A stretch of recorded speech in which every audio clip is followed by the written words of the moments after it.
Que Jesus nos abençoe a todos. É sempre uma alegria voltar aqui, né? A gente que está desde o começo do grupo espírita aqui em Alain Mendes, e estamos até hoje, rogando a Jesus que nos abençoe e que nos oriente na noite de hoje. Eu me lembrava, em Santana da Vargem tem uma casa espírita. Não é uma praça, mas é um quarteirão bem largo. E era interessante que ficava o centro espírita de um lado, uma igreja evangélica quase que em frente e uma igreja católica em frente ao centro. E lá tinha reunião praticamente no mesmo horário. Eu falava que aquele era o canto mais bento da cidade, não tinha outra, né? O dia 5 de setembro de 1989, uma terça-feira de primavera, parecia ser mais um dia normal no Brasil e para muita gente assim o foi, né? O Brasil mergulhava 29 anos depois numa eleição presidencial, onde diversos candidatos se mostravam como capazes de solucionar a grave crise econômica provocada pelo governo Sarney. Quem já passou dos 40 vai lembrar disso, dos planos cruzado 1, cruzado 2, cruzado no nariz que a gente levou depois, né?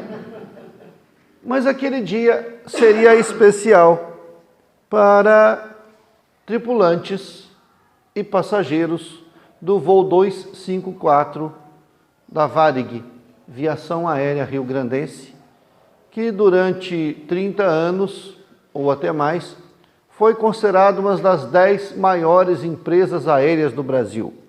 Não sei se alguém teve o privilégio de voar pela Varig, mas eu voei muito. Teve uma época que eu trabalhava na Telemig, que eu passei 2 anos morando em saguão de aeroporto, de tanto voo. Eu já conhecia até as equipes que vinham.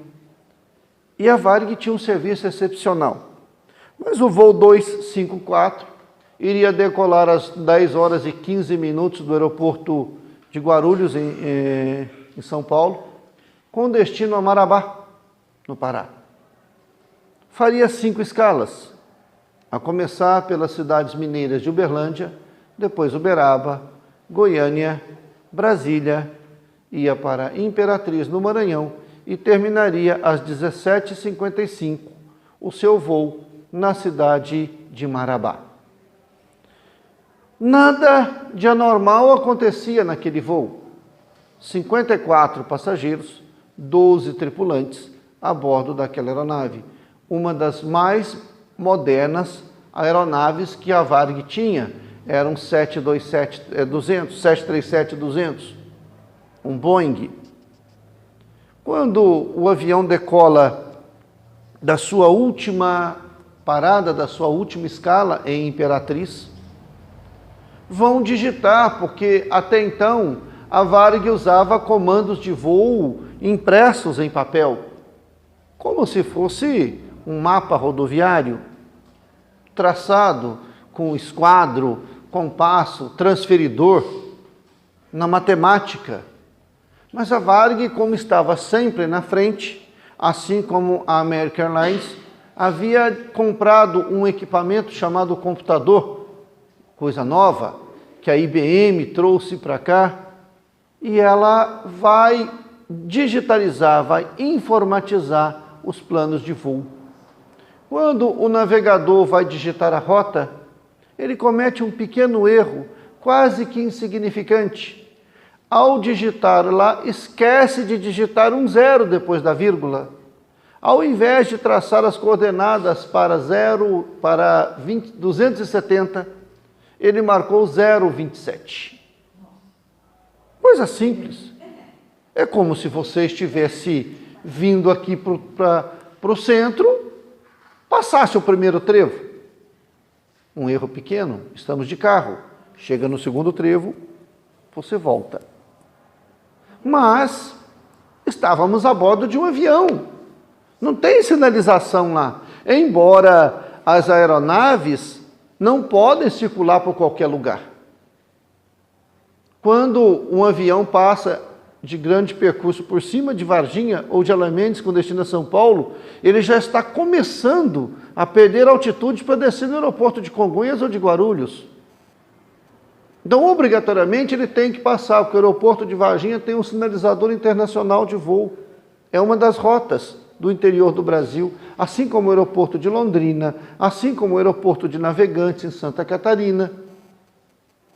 O aeroporto de Navegantes nem funciona mais, mas é obrigado a manter um funcionário 24 horas por dia, cuidando de um aparelhinho que joga um bip a cada 15 segundos para as aeronaves se localizarem através do seu transponder. Aqui na Terra nós temos, quando vamos sair de carro, N situações.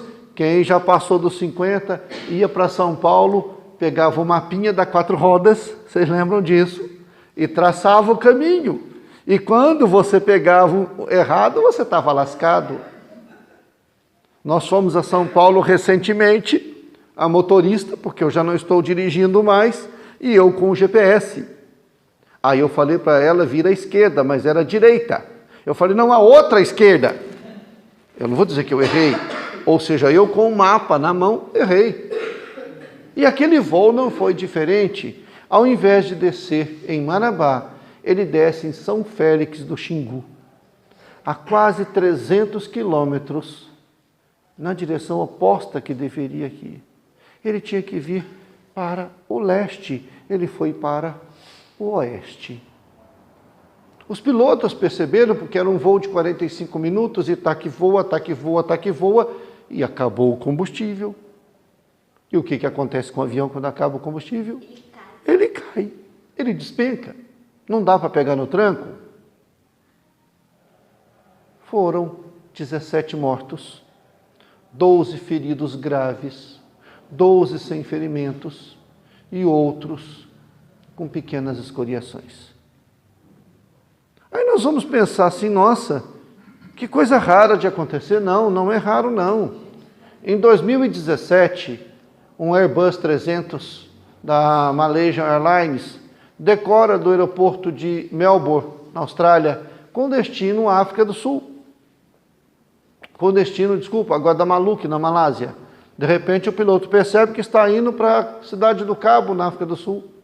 Contorna, volta e desce em Sydney, a 170 quilômetros de onde partiu. Há pouco tempo, um Fokker da American Airlines vai descer em São Francisco, acaba descendo em Dallas, no Texas, porque desviou de rota e não há referências. Quando você está voando, que você olha para baixo, o avião está mais ou menos, você não vê nada. Então, esses desvios de rota ocorrem rotineiramente, ocorrem constantemente e podem ter sérias consequências para muita gente. Esse voo, felizmente, foram poucos mortos, mas outros tantos já ocorreram, né? Quando um Legacy chocou-se com um Boeing da Gol, porque o Legacy estava fora de sua rota, fora de sua altitude, raspou a asa de um avião, 260 mortos. Então os desvios de rota vão ocorrer sempre, seja por engano, ou seja por opção. Nós temos caminhos diferentes para vir para cá. Eu posso vir pelo asfalto, mas eu posso entrar em estradas de terra e dar uma volta, rodando um pouco mais, ou eu posso sair pela estrada de terra e ir a Monsenhor Paulo e sair por aqui. É uma questão de opção. Se alguém daqui vai para São Paulo de carro, tem a opção de sair, pegar Fernão Dias e ir embora, ou vai aqui por Machado e sai lá em Poços de Caldas, vai sair em Campinas, vai dar uma volta maior. É uma opção. Nós temos diversas opções de caminhos. E na vida não é diferente. Nenhum de nós aqui tem uma reencarnação compulsória. Nenhum de nós aqui foi obrigado a reencarnar. A nossa reencarnação é fruto das nossas escolhas. Ponto. Nós brincávamos com a minha mãe, eu não pedi para nascer, a minha filha, não, você não pediu não, você implorou. Você estava na fila da reencarnação, você topou qualquer negócio, então não reclama. E é real, nós estamos aqui por fruto das nossas escolhas. Nós escolhemos pai, mãe, irmãos, marido, filhos. Se você está olhando para aquele sujeitinho com quem você se casou e falar, onde eu me meti, foi você que escolheu. Se você olha para aquela mulher e fala, gente, que mágica eu fiz, casei com uma pombinha, tenho uma jararaca em casa, foi você que transformou. Toda jararaca tem o jararaca que merece. É lei natural. Ah, eu não aguentei, eu divorciei, eu vou ter que voltar com ele. Depende, ficou mágoa. Se ficou mágoa, vai ter que voltar para acertar. Então resolve quando pode. E olha que o Cristo dá o alerta para nós. Reconcilia-te com teu inimigo enquanto é dia. Se ficou mágoa, não adianta. Tem uma senhora que conviveu com um traste do marido 35 anos. Ele desencarnou, ela falou, graças a Deus. Aí ela desencarnou, chegou no plano espiritual, numa boa. Alguns anos depois, vamos planejar uma nova reencarnação. Ela pegou a fichinha, olhou lá, parou. Casar com aquele traste? Eu aguentei ele 35 anos. Você aguentou, minha filha, agora você vai precisar amar. Então, às vezes, essa história de que casamento é indissolúvel, nós não podemos mais adquirir ou reviver as nossas personas de ontem. Porque nossas encarnações, elas não foram esquecidas. Nós esquecemos enquanto estamos conscientes, aqui em estado de vigília, mas elas estão armazenadas em nosso inconsciente. Então, muitas vezes, principalmente nós que viemos da Igreja Católica, nós carregamos N lembranças reencarnatórias de coisas que foram colocadas para nós. O casamento é indissolúvel. Não, não é indissolúvel. Não é. O que Deus uniu, o homem não separa. Não, isso não existe. Porque não é Deus que está unindo, o que se separou é porque nunca esteve. Às vezes você não tem o compromisso com a fulana, você tem o compromisso com o filho que vai vir daquela união. Terminou aquele prazo, cada um segue o seu caminho. Eu falei que da minha ex-mulher, na próxima encarnação, quero ser vizinho. De planeta, eu aqui, ela lá em Marte. Entenderam? Então, quer dizer, nós precisamos entender isso. Eu não sou obrigado e nem devo ficar numa relação cuja minha saúde, principalmente emocional e mental, está sendo comprometida. Isso não é desvio de rota. Desvio de rota é eu me matar numa relação onde só eu estou tentando acertar. Ponto. Não há casamento indissolúvel. O que eu não posso deixar, e aí não é só em relacionamento afetivo, em qualquer tipo de relação, o que não pode existir é mágoa. Se eu fui ofendido, ótimo, porque só depende de mim o exercício do perdão. Então, quer dizer, fui ofendido? Vou trabalhar isso. Mas para que eu possa perdoar o outro, eu primeiro preciso exercitar o auto-perdão. Da mesma forma que eu não consigo amar ninguém se eu não amo a mim mesmo. Eu primeiro tenho que ter amor por mim, e o Cristo deixa isso muito claro, ama o teu próximo como a ti mesmo.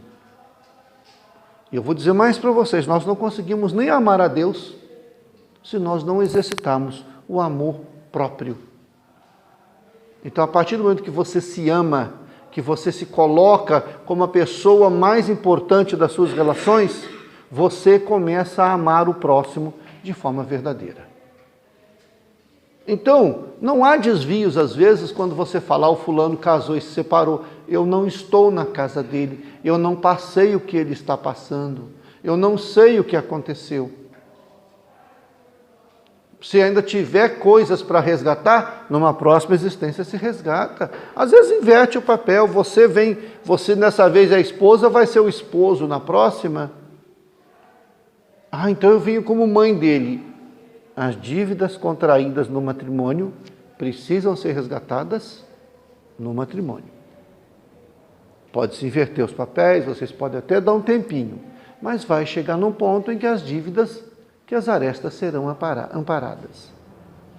E o Cristo nos deixa, está lá em João 14:6, uma afirmativa muito interessante de qual a rota que nós devemos seguir. Quando ele coloca, eu sou o caminho, a verdade e a vida. Ninguém chega ao Pai senão por mim. E isso norteia o nosso projeto de vida quando nós estamos do outro lado. Ninguém reencarna para fracassar moralmente. Eu acho que espírita carrega um crachazinho de espírita no bolso. Não sei se já aconteceu com vocês, mas é um tal da gente ser reconhecido na rua por pessoas que a gente não conhece. Olha que absurdo. Há uns anos atrás eu estava num ônibus em Belo Horizonte, indo de um lado da cidade, sentou um cara do meu lado com um livro na mão, e ele olhou para mim, eu não sei porquê, ele falou para mim, você é espírita, não é? Eu falei, tá louco? Tem luzinha? Eu falei, não, eu acho que eu já te vi num encontro lá na União Espírita Mineira há uns anos atrás. Eu falei, mas eu não sou de Belo Horizonte, eu sou lá do sul de Minas. Rapaz, eu estou lendo esse livro aqui, eu nunca vi um abacaxi tamanho. Eu falei, como assim? Não, a autora psicografou esse livro e disse que o desafio do cara era reencarnar para ser alcoólatra. Eu falei, mas até eu queria uma encarnação dessa. Você reencarnar para beber e não ser responsável. E está lá, e foi vendido o livro. Ninguém reencarna para desviar de rota. E a dependência química é um desvio de rota. É um desvio que vai ter sérias consequências. Nós temos um trabalho assistencial em Varginha muito tímido, numa clínica de recuperação que chama Crenoc. De cada 100 pessoas que se internam lá, uma se mantém sóbria depois que deixa. Porque é um desvio de rota muito difícil de você voltar ao caminho. E a gente ainda olha para essas pessoas como viciados, eles não são doentes. Viciado sou eu em chocolate. Ele é um doente, nós precisamos olhar para essas pessoas como doentes. Que nós vamos precisar ajudar e estender as mãos. Quantos irmãos nossos não desviam de rota pela sexualidade? Porque nós pecamiminamos o sexo tornou-se pecaminoso, cheio de pudores. Isso foi necessário para que a igreja agisse como um freio moral durante a Idade Média. Mas nós punimos a homossexualidade. Gente, eu já vi casos de homofobia dentro de uma casa espírita. Aí a pessoa que cometeu a homofobia caiu na besteira de me perguntar o que eu achava. Aí eu falei, não me pergunta a opinião porque eu dou. Se vai agradar ou não estou nem aí. Foi minha filha, que absurdo você está fazendo. Mas isso aí não é normal. Eu falei, quem é você para definir o que é normal? Que parâmetros nós temos? Nós não devemos combater a homossexualidade, nós devemos diminuir a promiscuidade. A alma em transição, a alma não tem sexo, nós não sabemos como se dá essa transição de um corpo para o outro, nós não sabemos que fatores estão envolvidos ali. Quem somos nós para condenar? Quem somos nós para levantar e jogar uma pedra? O Cristo já disse, aquele entre vós que não cometeu, que nunca errou, atire a primeira pedra. Qual de nós tem a consciência limpa para apontarmos o dedo para alguém? E nos tornamos juízes de caráter. e nos tornamos fiscais da moral e dos bons costumes. Olha as nossas personas do passado falando alto. Olha as freiras e padres inquisitoras do século 17, 18, 15, 14, voltando à tona.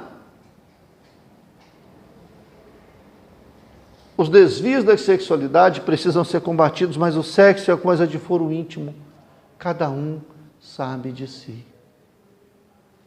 Quantos companheiros não entram na política extremamente bem intencionados e se tornam corruptos, desviam milhões e milhões e milhões, angariam um patrimônio muito grande, mas uma dívida espiritual proporcional ao patrimônio que angariou.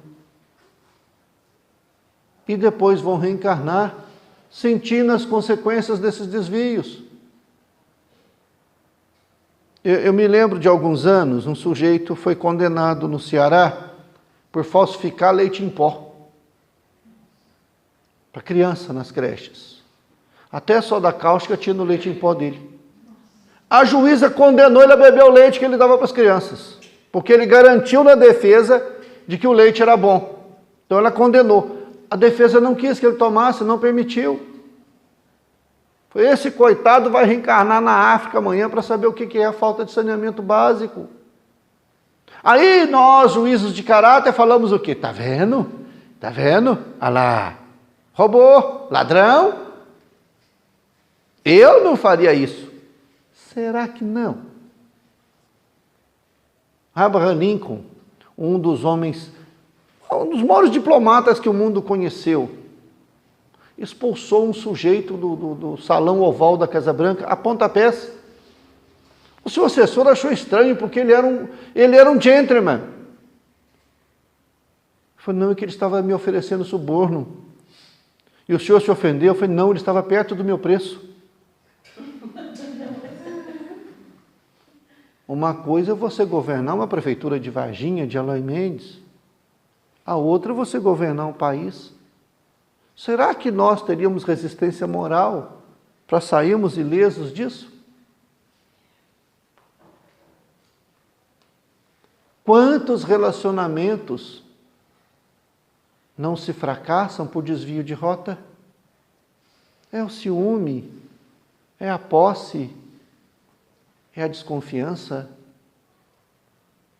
Não se tem mais o período de conhecimento.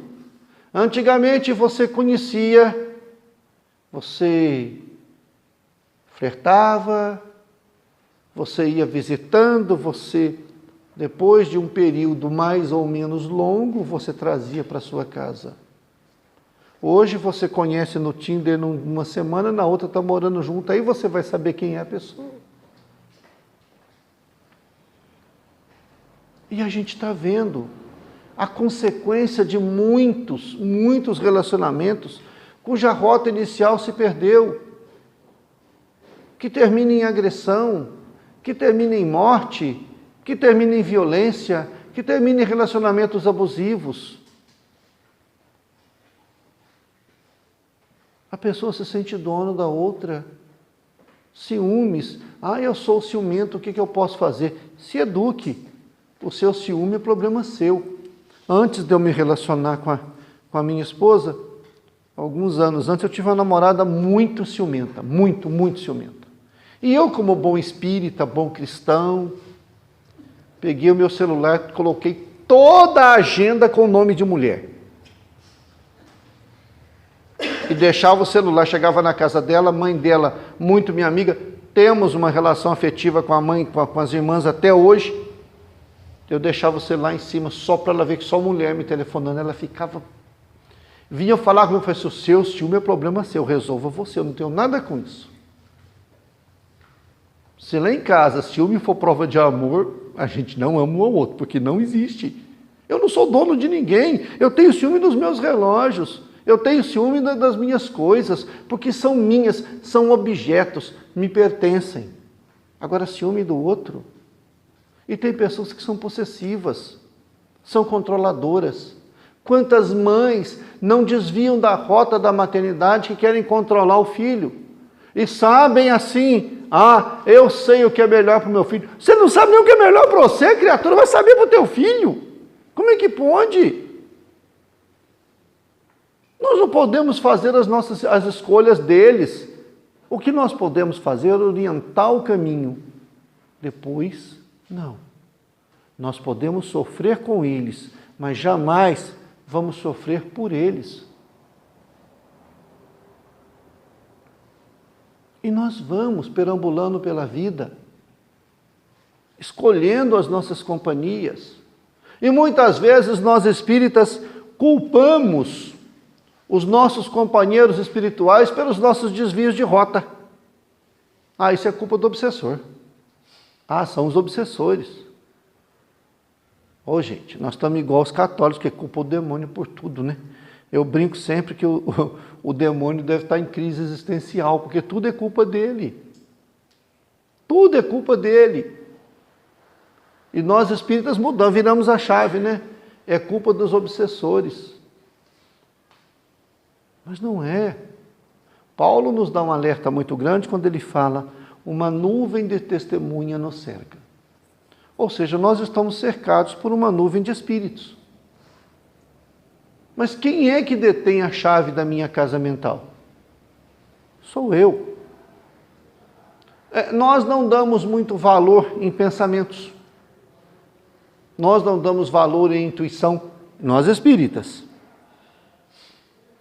Quantas coisas nós teríamos evitado na vida se nós tivéssemos ouvido as nossas intuições?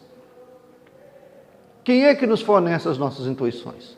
São os nossos mentores, são os nossos protetores. Entende? A gente não para ouvir. A gente não quer ouvir. Mas você tem espírita que está andando na rua, tropeça, é o obsessor que deu um calço. É uma coisa absurda. Eu conto sempre uma história. Quando nós fomos inaugurar o salão do Francisco de Assis, lá em Varginha, aplicou resina na ardósia. E quem já aplicou resina sabe o cheiro desagradável que fica. Tinha saído bom ar naquela época. Eu fui numa mercearia que tinha na esquina, comprei 2 bom ar de lavanda. Fechei o salão e 5 minutos antes eu... Para diminuir o cheiro. A hora que abriu, ficou aquele cheirinho de flor, não contei para ninguém. Tinha médium que viu o espírito jogando pétala de rosa para cima. Outro viu pétala de rosa caindo do telhado. Outro viu um buquê de flor. Foi o primeiro espírito aerosol que eu vi na minha vida. Eu sabia que se é Bayer é bom, mas nem tanto.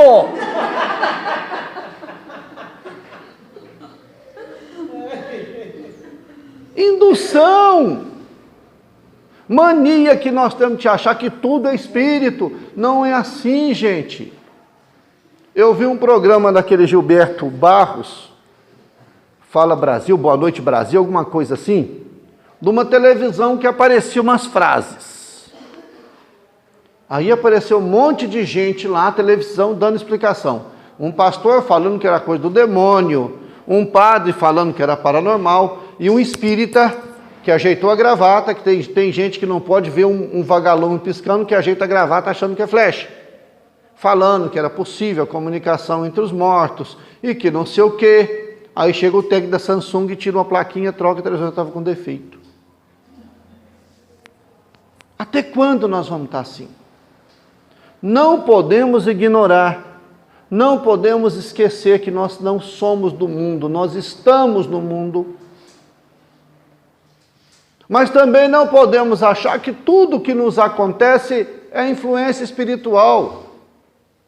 O espírito ele não vai criar emoções em você, ele não vai fazer nascer sentimentos em você, ele vai fortalecer os sentimentos que você já tem.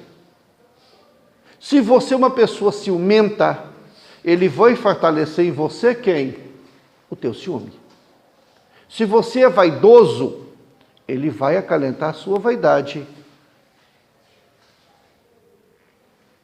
E olha que a vaidade tem coisas tão sutis da vaidade. Você toma o passe, Aí, chega alguém perto de você e fala, ô, passe bom que você me deu hoje, hein? Eu sou bom mesmo, né? Você é um mísero cano d'água, meu filho. O fluido entra aqui e sai ali. Se você não estiver bem, você ainda vai poluir a água que está vindo.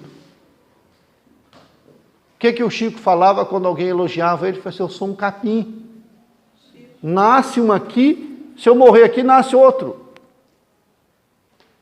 E nós nos achamos que somos grandes.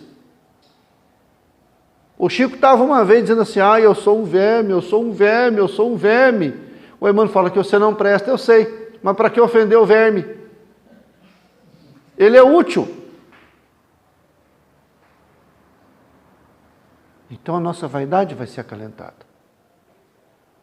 Porque nós trazemos conosco a vaidade. Se você é alguém que tem tendências à avareza, você vai aprender a se apegar das coisas. É um desvio de rota. E quantos companheiros nossos espíritas não aportam nas mesas mediúnicas depois de desencarnado em condições terríveis, porque não conseguiram se desapegar das coisas. E o Cristo dá um alerta, quem muito foi dado, muito será pedido. Quanto maior o teu grau de conhecimento, maior a sua culpa, maior a sua responsabilidade diante da vida. E companheiros que chegam lá desesperados porque não conseguiram. Outro dia nós atendemos um sujeito que não conseguiu se desprender do centro espírita que ele estava, mas ele não conseguia entrar no centro espírita que ele frequentou a vida toda, porque a condição moral dele não permitiu. Ele não conseguia entender por quê. Ele se via na porta do centro e não conseguia entrar. Porque não oferecia as condições morais para isso. Então nós não podemos nos apegar. Nós não podemos... Quer ver um exercício de desapego? Abre o teu guarda-roupa. Quanta roupa está lá que tem mais de 3 meses que você não usa? Sabe aquele vestidinho preto que você jura que você vai entrar nele? Não vai não.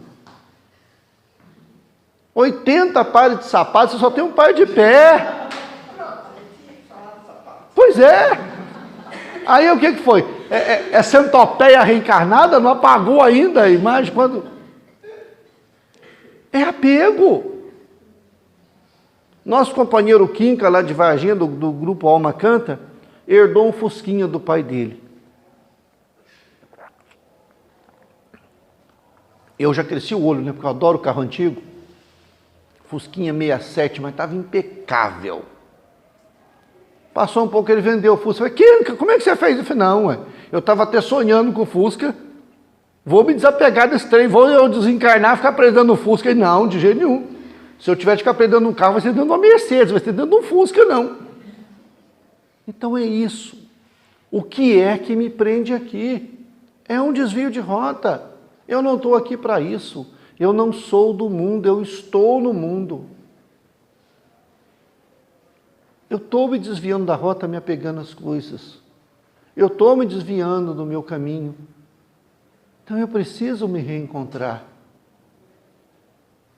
Eu estou aqui de passagem e a minha senha lá em cima pode apitar a qualquer momento.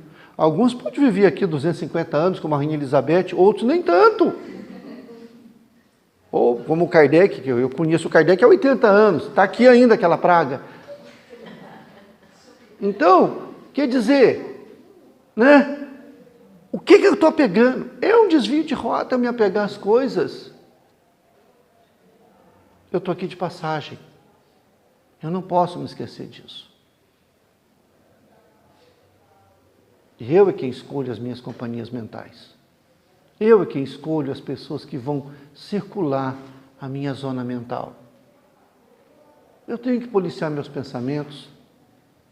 Tenho que policiar, porque aquele pensamento que vai ficando constante, ele vai criando uma região mórbida em minha mente, que pode me dar uma enxaqueca, uma insônia, uma cólica menstrual, cólica de rim, pressão alta.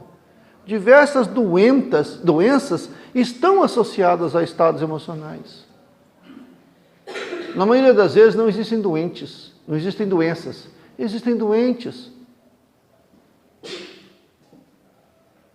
Então as minhas escolhas vão definir a minha felicidade ou não. Eu quero ser um completista? Eu quero reencarnar daqui com o meu projeto de vida concluído? Ou eu vou desencarnar mais endividado do que cheguei? É uma questão de escolha. É uma questão de escolha. Eu sou livre para semear, mas eu sou compulsado, eu sou obrigado, sou compelido à colheita. O que eu estou semeando? O que eu vou colher? A gente olha no asilo e fala, coitado desses pais, estão aqui abandonados. Mas a gente sabe como que ele fez com os filhos, que tipo de educação que ele deu aos filhos. Às vezes o filho vê o pai levando o avô para o asilo, pensa o quê? Opa, então beleza, é certo fazer isso. Eu não educo ninguém com palavras, eu sempre educo com exemplos. Eu posso cobrar dos meus filhos aquilo que eu ensino. Aquela história de faz o que eu mando, mas não faz o que eu faço, não existe. Por que nós estudamos o Evangelho até hoje? Porque o Cristo vivenciou cada frase, cada palavra, cada vírgula do que ele pregou. Então eu preciso estabelecer o meu rumo. Eu preciso estabelecer a minha rota. Eu preciso definir o caminho que eu estou seguindo. E isso só depende de mim. Da mesma forma que o filho pródigo fez a sua escolha. Pegou sua fortuna, caminhou, gastou tudo o que tinha. Quando se viu numa condição infinitamente humilhante, alimentando porcos, o que para o judeu é uma coisa terrível, e tendo que comer o alimento dos porcos, ele caiu em si. E pensou, os empregados de meu pai vivem melhor que eu. Mas ele não caiu em si e ficou sentado à beira do caminho se lamentando. Porque o arrependimento é o primeiro passo para que você possa acertar o seu rumo. Mas não é o único. Reconhecer o erro, arrepender-se, se reerguer e voltar ao Pai. O caminho de volta é sempre difícil, porque eu passo por perto de tudo aquilo que me tenta, de tudo aquilo que eu já experimentei. Mas eu preciso me encontrar novamente com o Pai. Quem sabe nós estamos fazendo o caminho de volta, quem sabe nós já caímos em si, já acordamos, já vimos que isso não serve para mim, eu preciso voltar para o Pai. E estou fazendo o caminho de volta, porque não é fácil. Mas no final dessa jornada, eu vou encontrar o Pai de braços abertos me esperando. Porque Ele vai entender que eu realmente mudei. Eu sou o caminho, a verdade e a vida. Ninguém vem ao Pai senão por mim. Essa é a rota que nós temos que seguir. Esse é o caminho que nós temos que fazer. Sigamos em frente, sempre mirando a luz do Cristo. Que Jesus nos abençoe a todos.